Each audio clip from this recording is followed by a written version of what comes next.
people don't really seem to understand. There's a lot of talk nowadays about this term unsustainability, and we use this term, it's unsustainable. That's unsustainable. We want to be sustainable. This is unsustainable. That's unsustainable.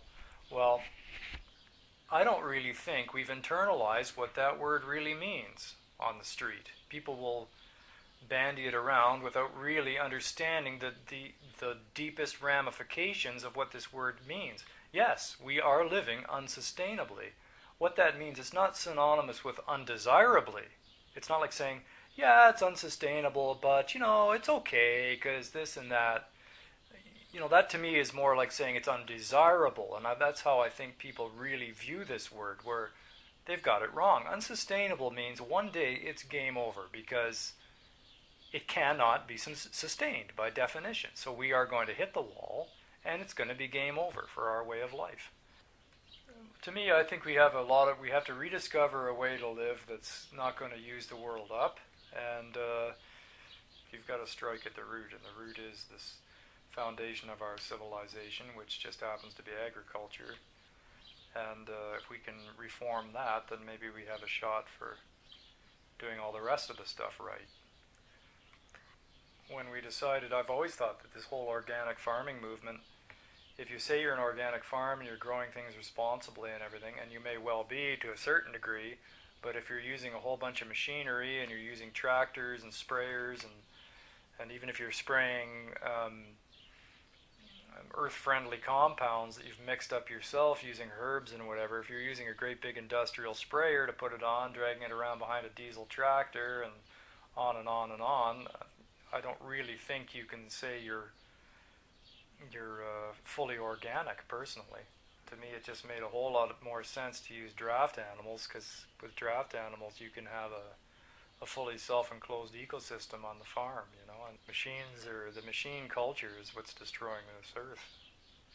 And if we're going to get around that fact, we're going to have to quit using machines as much. It's not rocket science. I think we need more horses around, and yeah, I'd like to have horses around for the days when the machines go away, because they are going to go away.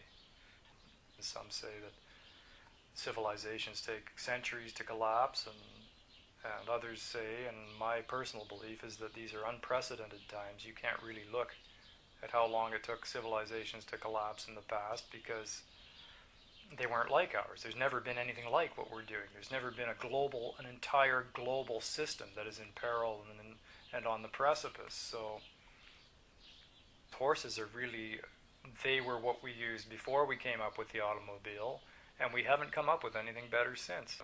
And horses have supported civilizations for millennia, whereas the car culture has only really been around for 100 years tops, and not all of that in its heyday, and it's already pretty much destroyed the planet. If they had a perfectly environmentally friendly and sustainable machine, I might be okay with that, but then you have to look at the entire manufacture of the thing. You can't just look at what it does at the end of the line. Okay, it's a green car, it runs on fresh air, Okay, well, how did you build this thing? Did you have to strip mine the earth? Did you have to go to other countries and exploit peoples and enslave them to get the elements to build this thing that runs on air? There's a lot more to it than a lot of people look at. Heavy industry is the problem. You're not going to turn the problem into the solution.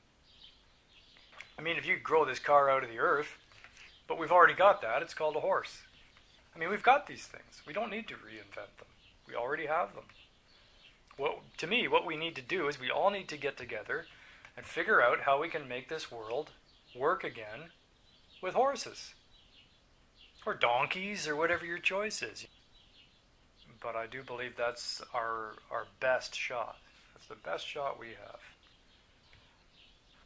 All of us have to do at least some things that we never would have imagined ourselves doing. Like, for instance, maybe I got to start a church, having never gone to church in my life. It seems like a ridiculous thing, but you know what? I don't think it is. We need to reform